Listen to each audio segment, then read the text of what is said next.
Swargate ST stand परिसरात असलेल्या एका अंधाराच्या ठिकाणी एक शिवशाही बस उभी होती। या ठिकाणी ती मुलगी गेल्यानंतर तिने ही एसटी तर बंद आहे असं देखील सांगितलं। तू टॉर्च लावून आतमध्ये जा, हीच एसटी काही वेळात फलटणला निघणार आहे असं या नराधमाने तिला सांगितले आणि धक्कादायक प्रकार पुढे घडला। व्हिडिओ पुढे बघण्यापूर्वी चॅनलवर नवीन असाल तर चॅनल सबस्क्राईब करून बेल आयकॉन दाबून घ्या।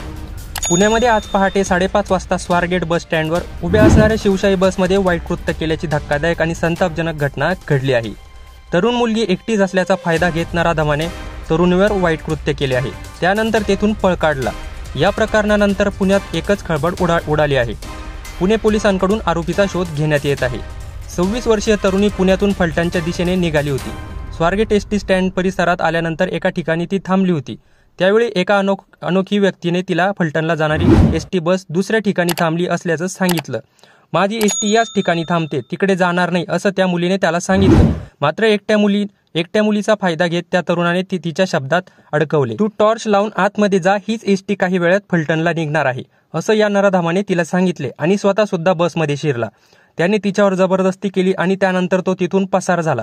घडलेला संपूर्ण प्रकार या मुलीने पोलीस ठाण्यात सांगितलेला असून विविध पोलीस पथकांकडून आरोपीचा शोध घेण्यात येतोय। लवकरच आरोपीचा शोध लागेल।